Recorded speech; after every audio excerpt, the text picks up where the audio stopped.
un homme vivant en Allemagne, de la République démocratique du Congo pendant son séjour à Kinshasa.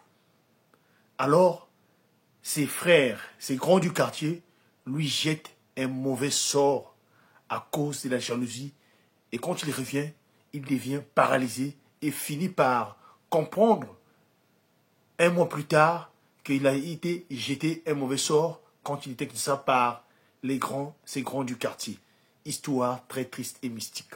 Avant toute chose, j'aimerais attirer votre attention. Quand vous effectuez des voyages, s'il vous plaît, même quand vous avez laissé des amis, des frères, ça fait des années, et que vous allez dans votre quartier d'enfance, alors il faut faire attention. Parce que vous ne savez pas avec qui, comment toutes ces personnes sont restées derrière. Si c'est une personne autre là, il faut être prudent, surtout prier sans cesse. Écoutez l'histoire de ce monsieur qui s'appelle Patrice. Monsieur Patrice, ça fait plusieurs années. Il vit en Allemagne. Il est congolais de la République démocratique du Congo. Tout se passe très bien dans sa vie.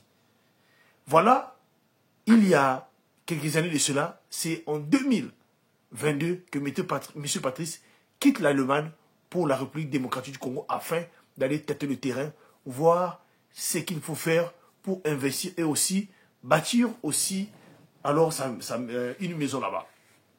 Et quand il arrive à Kinshasa, au lieu d'aller vivre dans un flat, dans un hôtel, il décide d'aller vivre dans la cour familiale dont lui, il avait amélioré il y a des années de cela. Là où vivent ses parents et tout le monde. Donc, dans le quartier, là où il a grandi. Le quartier d'enfance, là où il a grandi. Donc, il y a ses grands, ses frères. Donc, tout le monde du quartier est toujours là. Et quand il arrive là, c'est toutes les personnes qui les reçoivent avec bras ouverts. Ces grands du quartier.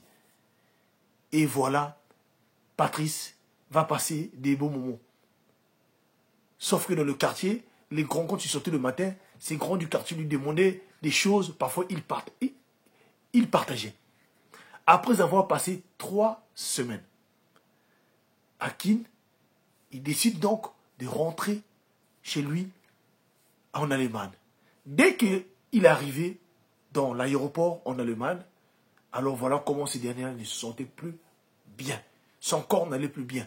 Il avait de la fatigue, il ne comprenait pas. Il s'est dit peut-être c'était le déplacement, donc le voyage. Il doit quand même passer au moins un jour. Il arrive à la maison chez lui, rien n'est marché.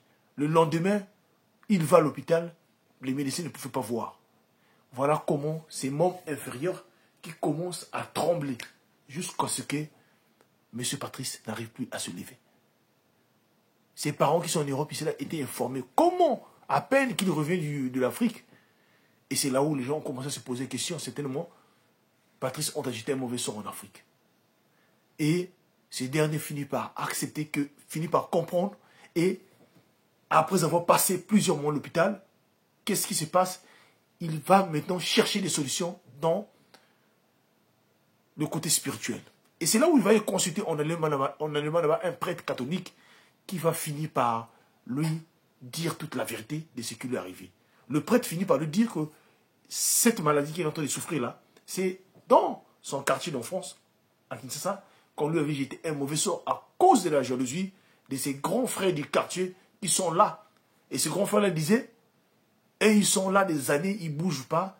Et toi, un petit comme ça, tu vas en Allemagne, tu reviens avec des choses. Et donc, chez eux, ils n'étaient pas contents. C'est voilà pourquoi ils t'ont jeté cela, afin que tu sois paralysé et que vraiment que tu puisses souffrir. Leur objectif était quoi quand tu étais là-bas en RDC?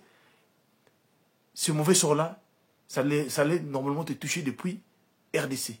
Mais heureusement que Dieu t'a épargné. Voilà comment le prêtre va faire ses prières afin de délivrer ce monsieur-là. Ce qui est venu, après juste 3 semaines, voilà comment Patrice a commencé à répondre petit à petit et à marcher. C'est pour vous dire quoi? C'est de faire attention. Quand vous repartez dans vos pays d'origine, prenez toujours le temps de prier en amont et surtout, vérifiez toujours votre entourage. Que Dieu nous bénisse. Partagez-moi cette histoire-là. C'était HPH, l'homme à plusieurs histoires. Merci.